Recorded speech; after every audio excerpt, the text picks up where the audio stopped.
absolute favorite dishes from my home state of Louisiana, gumbo.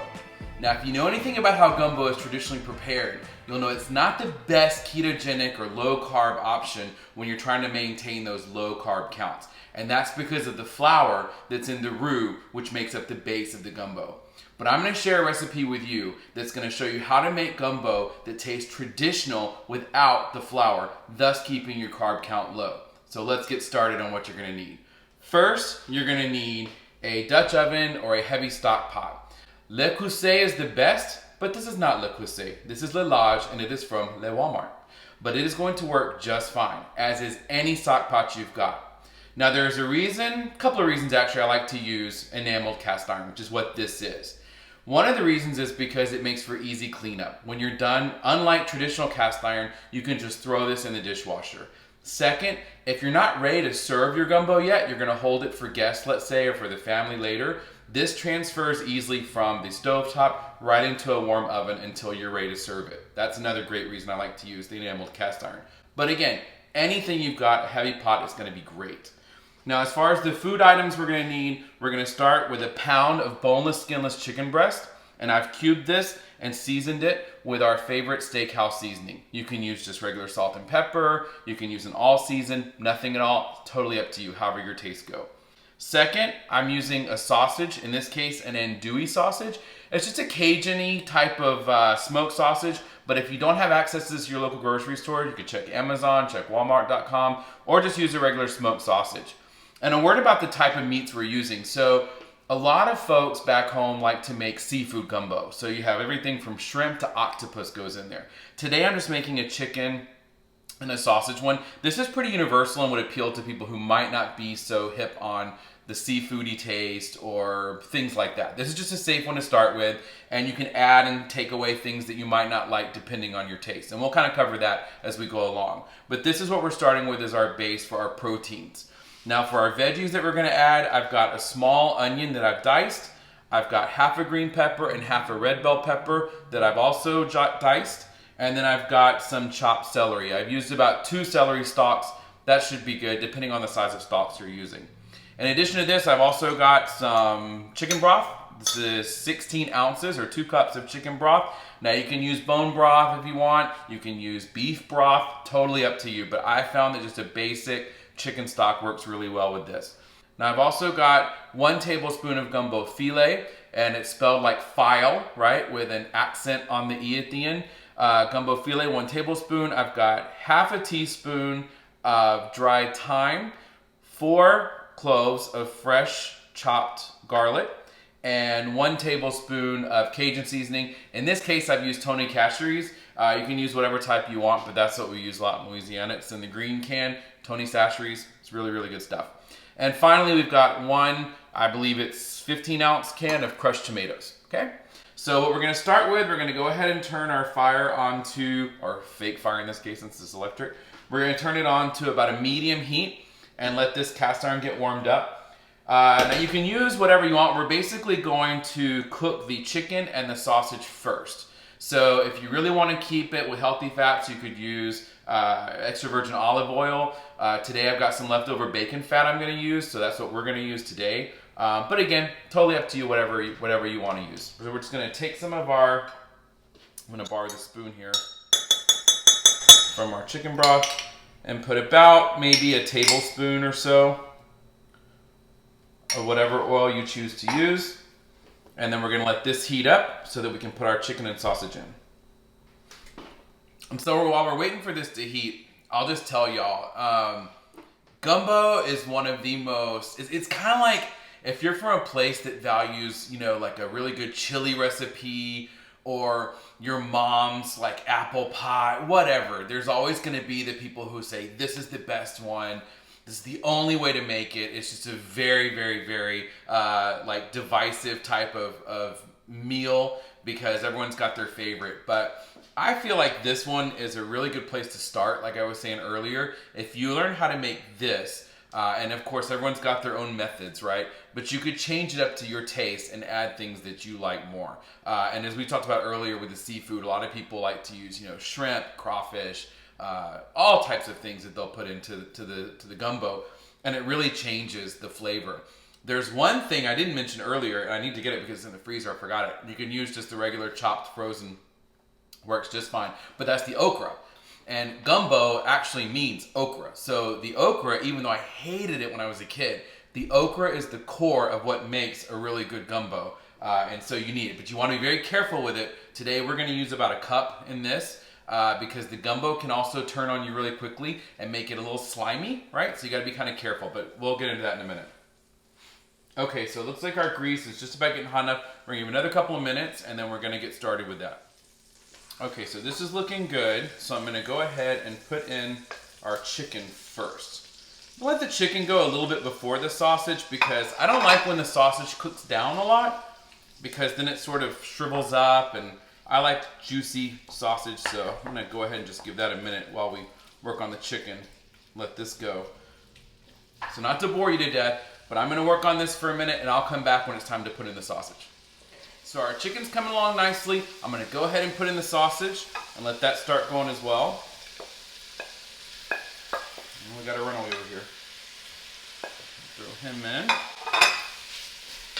So we're just going to blend all this together. And again, I know there are always going to be people that are going to tell me, you shouldn't cook it this way, or you should do it this way instead. And that's great. Any ideas you have, I'm always open to them, right? Because as I've said many times before, I am certainly by no means a chef of any type, sort, or fashion.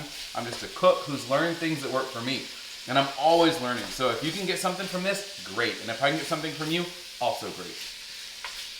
But I just put my meat in together like this. Sometimes I've done the sausage in the past where I like to get it really burned on the bottom, kind of a charred effect. But I find that in the end, I like doing it this way better because that way I maintain most of the juiciness of the sausage and don't lose it by overcooking it. And we're also going to let this simmer for a very long time. So it's not like you have to have the meats cooked 100% all the way through at this stage. That'll come naturally as you cook later.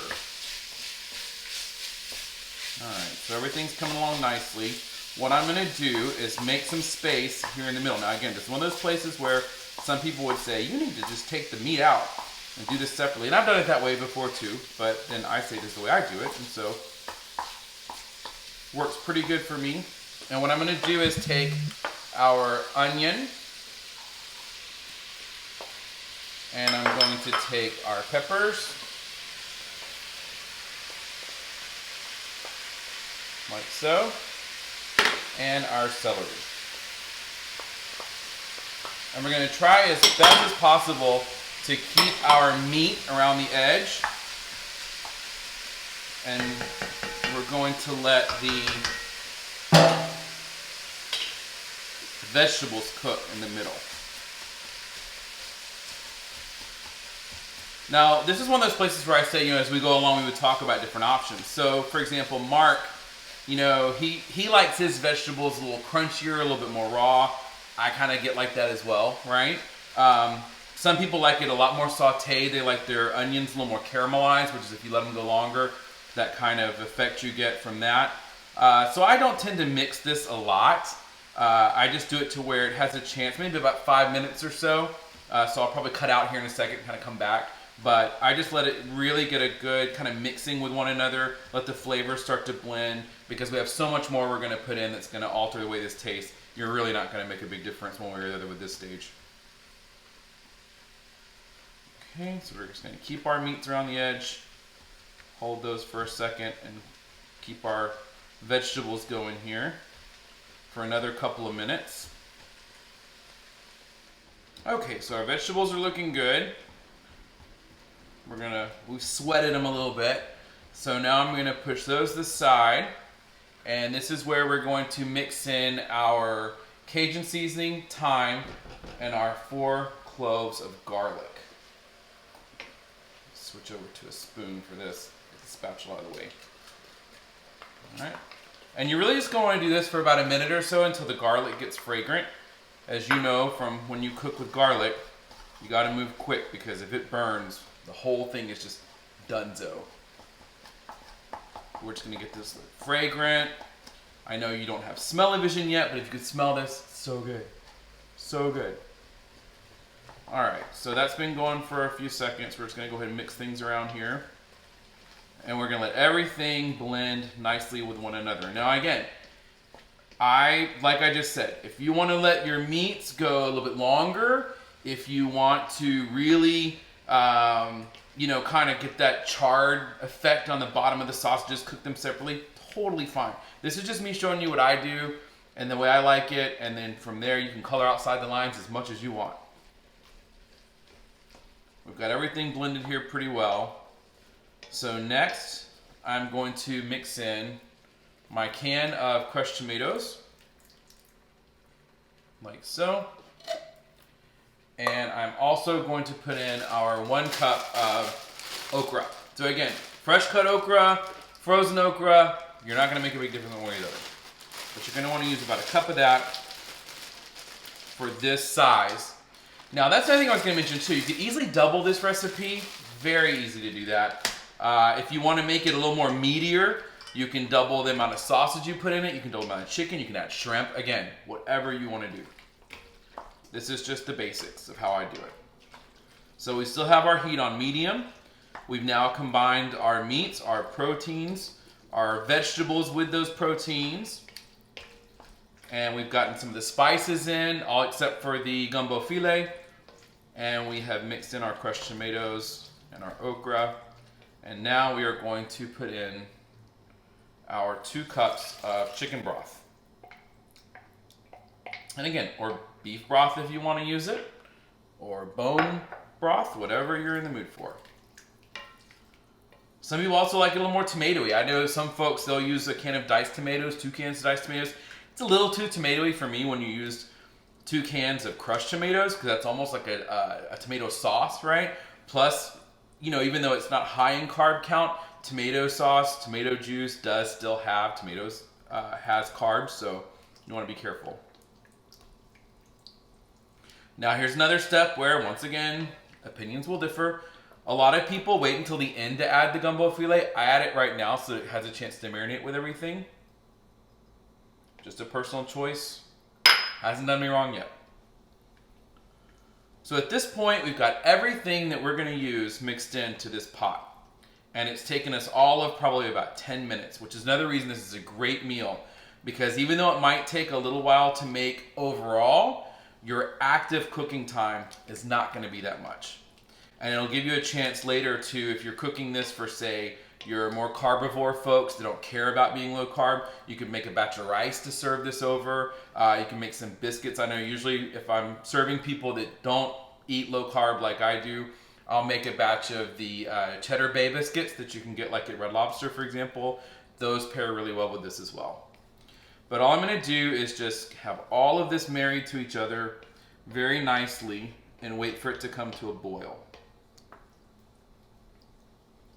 Now, as this is about as exciting as watching paint dry, I will literally not make you watch this boil. I'm going to come back after it's done and then show you what you want to do for the final steps before we get into the home stretch of finishing off our gumbo. Okay, so we brought this to a boil. And then I reduced the heat down to about a low, and it's going to look like this. This is about where you want to keep it for a nice simmering for the next 20 to 30 minutes. Maybe 40, 45 at the max. You're not really going to hurt anything, but you will let it go a little bit longer. You'll get a better flavor. Serve it over rice for your non-low carb friends with some cheddar bay biscuits. Also delicious. But this is just a great, great dish from my home state of Louisiana that I'm so proud of, and I think that you'll enjoy it. I think it's a great weeknight favorite to have, easy to make. So if you like this, let me know in the comments below. Any questions you have, let us know, and we'll look forward to seeing you soon. Thanks for watching.